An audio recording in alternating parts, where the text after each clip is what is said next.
بسم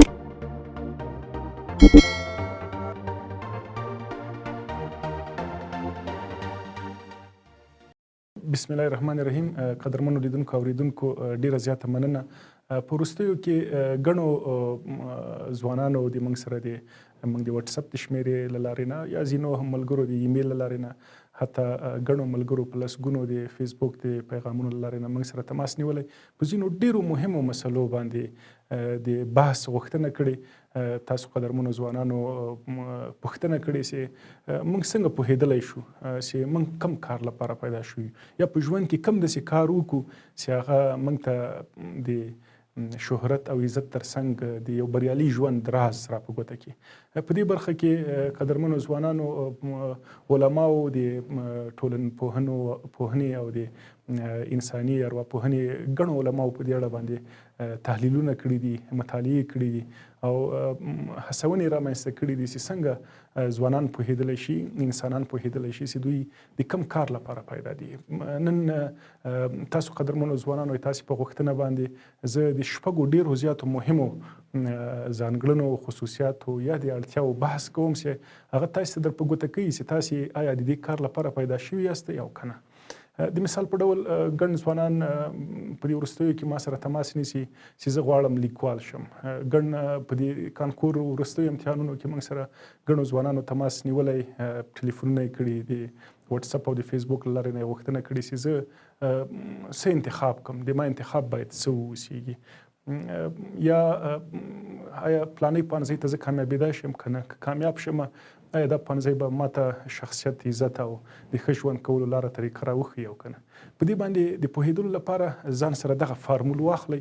د دې فارمول د دې شپږو نقطو په ارزونې سره تاسې کولی شئ خپل ژوند تعین کړئ، خپله دنده تعینه کړئ او د خپلې راتلونکي لپاره یو روډمپ، یوه تګلاره، یو بحث ځان سره ولرئ، یو ډاډ ځان سره ولرئ چې دغه ډاډ د تاسې راتلونکی ژوند روښانه کولی شي، ښه کولی شي. هر کله چې تاسې د خپل ژوند لپاره موخه او دنده ټاکئ، لومړنی ارزښت چې تاسې باید ورته پام وکړئ چې آیا دغه کار چې تاسې کوئ تاسې د وخت او د ځای له اړتیا څخه خلاصوي او که نه. په څه معنا؟ په دې معنا چې کم کار چې تاسو هر وخت کولی شئ او هر وخت یې کوئ او کم کار چې تاسې په هر ځای کې کوئ او د هغه کار په کولو په ترسره کولو سره نه تاسې شرمېږئ، نه تاسې د ستړیا حس کوئ. دا کار د تاسې لپاره جوړ کار ده، دا کار د تاسې راتلونکی ټاکي. په دې کار کې تاسې نوښتونه کوئ. هر هغه کار چې تاسې د زمان او د مکان له اړتیا څخه خلاصوي. لنډه. دویمه ډیره مهمه خبره، په کم کار کې چې تاسې نه ستړي کیږئ، تاسې په ورځ کې 12 ساعته، 8 ساعته، 9 ساعته مسلسل په دې کار کې بوخت یاست، د ستړیا حس نه کوئ. تاسې له کار څخه پټېږئ نه، تاسې د کار څخه د دمې اخیستلو لپاره وخت نه باسئ. تاسې د ډوډۍ د وقفې په نامه، د لمانځه د وقفې په نامه باندې په دې دمو کې ګنټې له کار څخه نه پټېږئ. دغه کار د تاسو لپاره پیدا شوی کار ده. په دې کار کې تاسې پرمختګ کوئ. دا دنده او تاسې له دې دندې جوړې او دا دنده تاسو لپاره پیدا شوې ده. تاسې خپل شاوخوا فکر وکړئ، څوک چې بریالي کسان دي هغوی د خپل دندې، د خپل کار، د خپل مسؤلیت سره نه ستړي کېدونکې مینه کوي. درېیمه ډېره مهمه خبره ده چې کم کار تاسو ته عزت درکوي، په ټولنه کې تاسو ته پیژندګلو درکوي، محبوبیت د تاسو لپاره پیدا کوي، تاسو د هغه کار لپاره پیدا شوي یاست. تاسې کم کار ترسره کوئ، همدا نن سوچ وکړئ آیا په دې دنده، په دې کار کې تاسو ټولنیز عزت ترلاسه کړی، خپل عزت نفس هم پکې ساتلی، آیا تاسې د دې کار په ترسره کولو سره خپل وجدان آرام کړی.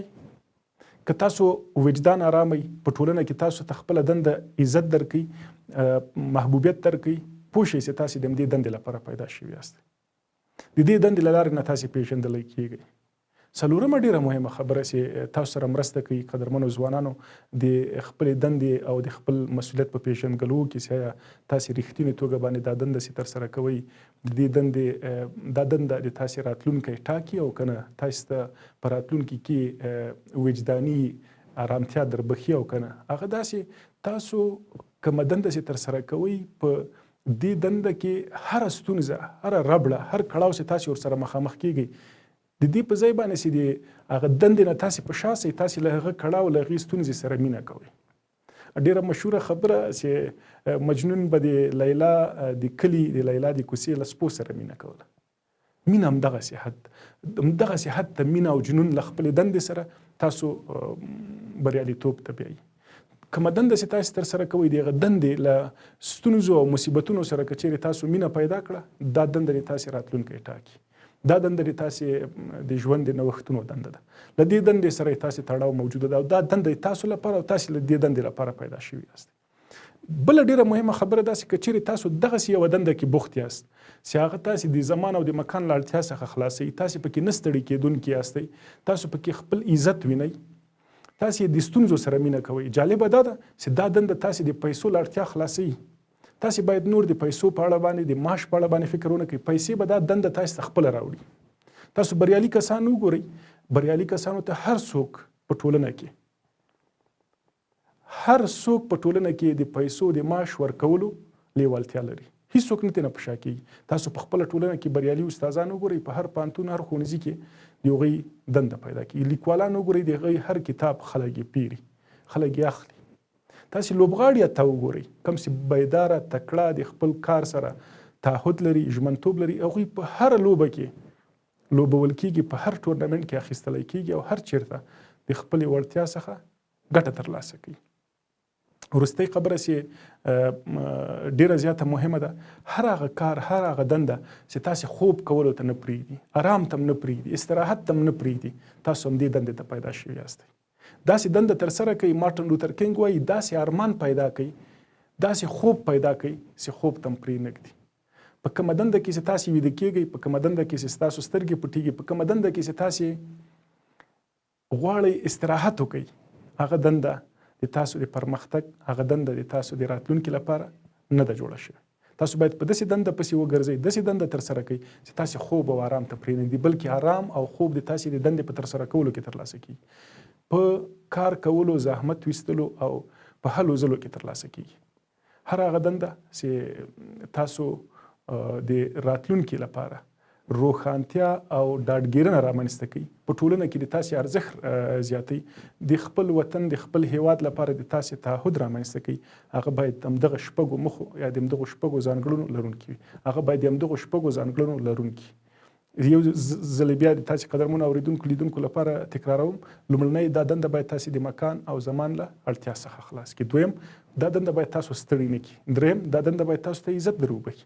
څلورم، دا د دې دندې په وړاندې یا په ترسره کولو کې له ستونزو سره تاسې باید مینه وکړئ.